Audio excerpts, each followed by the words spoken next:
Hey there, everybody. It's me. I'm back. I'm Nisah from Nisah's Audio. My sister took my adapter, so I'm going to try this without the mic. Hopefully the audio's better, so you don't have uneven audio, spatial thingy. But anyway, I'm back. I'm going to read The Curious Incident of the Dog in the Nighttime. Last time I saw you guys, we were on chapter, don't want to burn my book. We were on page 37. So yeah, let's begin. Alrighty. I do not tell lies. Mother used to say that this was because I was a good person. But it is not because I'm a good person. It is because I can't tell lies. Mother was a small person who smelled nice, and she sometimes wore a fleece with a zip down and the front was pink, and it had a tiny label which said Burgos on the left bosom. A lie is when you say something happened which didn't happen, but there is only ever one thing which happened at a particular time and a particular place, and there are an infinite number of things which didn't happen at that time and that place. And if I think about something which didn't happen, I start thinking about all the other things which didn't happen. For example, this morning for breakfast, I had a ready bread and some hot raspberry milkshake. But if I say that I actually had shreddies and a mug of tea, I start thinking about Cocoa Pops and lemonade and porridge and Dr. Pepper and how I wasn't eating my breakfast in Egypt and there wasn't a rhinoceros in the room and Father wasn't wearing a diving suit and so on. And even writing this makes me feel shaky and scared, like I do when I'm standing on top of a very tall building and there are thousands of houses and cars and people below me, and my head is so full of these things that I'm afraid that I'm going to forget to stand up straight and hang onto the rail and I'm going to fall over and be killed. This is another reason why I don't like proper novels, because they are lies about things which didn't happen and they make me feel shaky and scared. And this is why everything I've written here is true. 41. There were clouds in the sky on the way home, so I couldn't see the Milky Way. I said I'm sorry because Father had to come to the police station, which was a bad thing. He said it's okay. I said I didn't kill the dog. And he said, I know. Then he said, Christopher, you have to stay out of trouble, okay? I said, I don't know I was going to get into trouble. I like Wellington, and I went to say hello to him. But I didn't know that someone had killed him. Father said, just try and keep your nose out of other people's business.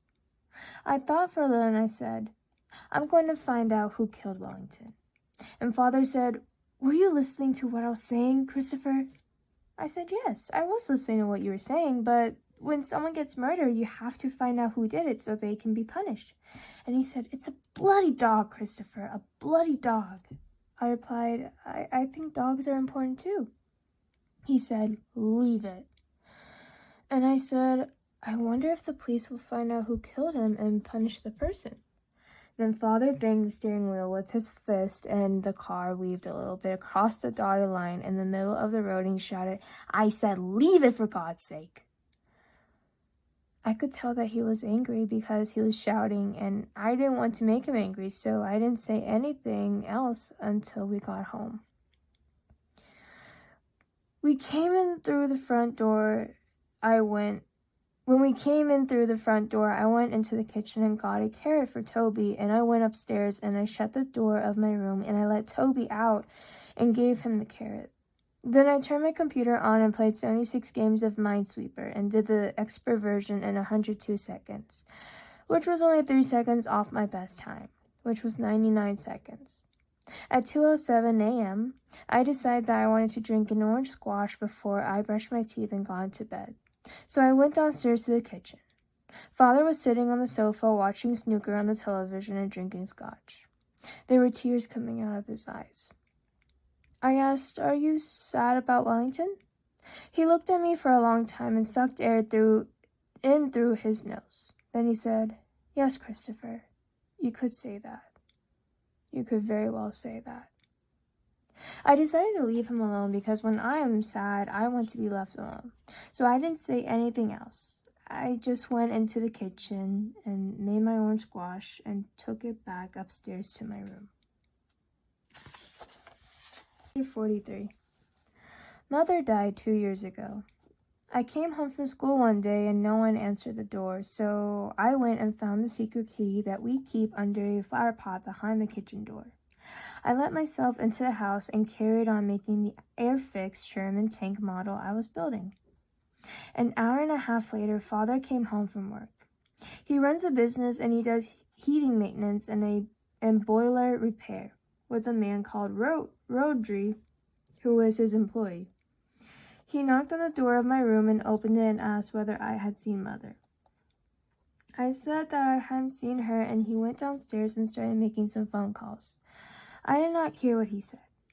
Then he came up to my room and said he had to go out for a while and he wasn't sure how long he would be.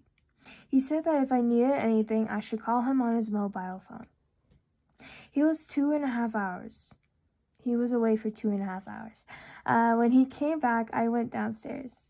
He was sitting in the kitchen, staring out of the back window, down the garden to the pond and the corrugated iron fence and the top of the tower of the church on Manstead Street, which looks like a castle because it is Norman. Father said, "I'm afraid you won't be seeing your mother for a while." He didn't look at me when he said this. He kept looking through the window. Usually people look at you when they're talking to you. I know that they're working out what I'm thinking, but I can't tell what they're thinking. It is like being in a room with a one-way mirror in a spy film. But this was nice, having Father speak to me, but not look at me. I said, "Why not?" He waited for a very long time. Then he said, "Your mother has had to go into hospital." "Can we visit her?" I asked, because I like hospitals. I like the uniforms and the machines. Father said no. I said, "Why can't we?" And he said, "She needs rest. She needs to be on her own." I asked, "Is it a psychiatric hospital?" And Father said, "No, it's an ordinary hospital. She has a problem with her heart." I said, "Well, we will need to take food to her," because I knew that food in a hospital was not very good. David from school, he went into the hospital to have an operation on his leg to make his calf muscle longer so that he can walk better. And he hated the food. So his mother used to take meals in every day. Father waited for a long time again and said, I'll take some in to her during the day when you're at school, and I'll give it to the doctors and they can give it to your mom, okay?" I said, but you can't cook." Father put his hands over his face and said, "Christopher, look, I'll buy some ready-made stuff from Marks and Spencer's and take those in. She likes those." I said I would make her a get well card because that is what you do for people when they're in the hospital. Father said he would take it in the next day. In the bus, on the way to school next morning, we passed 4 red cars in a row, which meant that it was a good day. So I decided not to be sad about Wellington. Mr. Jevons, the psychologist at the school, once asked me why 4 red cars in a row made it a good day, and 3 red cars in a row made it quite good day, and 5 cars in a row made it a super good day. And why 4 yellow cars in a row made it a black day, which is a day when I don't speak to anyone and sit on my own reading books and don't eat my lunch and take no risks. He said I was clearly a very logical person, so he was surprised that I should think like this because it wasn't very logical. I said that I like things to be in a nice order, and one way of things being in a nice order was to be logical, especially if those things were numbers or an argument. But there were other ways of putting things in a nice order, and that is why I had good days and black days. And I said that some people who worked in an office came out of their house in the morning and saw that the sun was shining, and it made them feel happy, or they saw that it was raining and it made them feel sad, but the only difference was the weather, and if it And if they worked in an office, the weather didn't have anything to do with whether they had a good day or bad day. I said that when Father got up in the morning, he always put his trousers on before he puts his socks on, and it wasn't very logical because he always did it that way, because he liked things in a nice order too. Also, whenever he went upstairs, he went up 2 at a time, always starting with his right foot. Mr. Jeevan said I was a very clever boy. I said that I wasn't clever. I was just noticing how things were, and that wasn't clever. That was just being observant. Because being clever was when you looked at how things were and used the evidence to work out something new, like the universe expanding, or who committed murder. Or if you see someone's name and you give each letter value from 1 to 25, A equals 1, B equals 2, etc., and you add the numbers up in your head and you find that makes a prime number, like Jesus Christ, 151, or Scooby-Doo, 113, or Sherlock Holmes, 165, or Dr. Watson, 167. Mr. Jevons asked me whether this made me feel safe, having things always in a nice order. And I said it did. Then he asked if I didn't like things changing, and I said I wouldn't mind things changing if I became an astronaut, for example, which is one of the biggest changes you can imagine, apart from being a girl or dying. He asked whether I wanted to become an astronaut, and I said I did. He said that it was very difficult to become an astronaut. I said that I knew.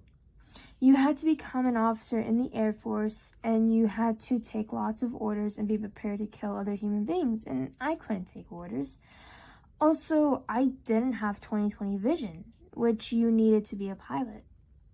But I said that you could still want something that is very unlikely to happen. Terry, who is the older brother of Francis, who is at the school, said I would only ever get a job collecting supermarket trolleys or cleaning out donkey shit at an animal sanctuary, and they wouldn't let spazzers drive rockets that cost billions of pounds. When I told this to Father, he said that Terry was jealous of my being cleverer than him, which was a stupid thing to think because we weren't in a competition, but Terry is stupid. So quadrant demonstratrum, which is Latin for which is the things that was going to be proved, which means thus it is proved. I'm not a spazzer, which means spastic. Not like Francis, who is a spazzer. And even though I probably won't become an astronaut, I'm going to go to university and study mathematics or physics and mathematics, which is a joint honor school, because I like mathematics and physics and I'm very good at them. But Terry won't go to university. Father says Terry's most likely to end up in prison. Terry has a tattoo on his arm of a heart shape with a knife through the middle of it. But this is what is called a digression, and now I'm going to go back to the fact that it was a good day. Because it was a good day, I decided that I would try to find out who killed Wellington, because a good day is a day for projects and planning things. When I said this to Sabone, she said, well, we're meant to be writing stories today, so why don't you write about finding Wellington and going to the police station? And that is when I started writing this. And Sabone said that she would help with the spelling and the grammar and the footnotes.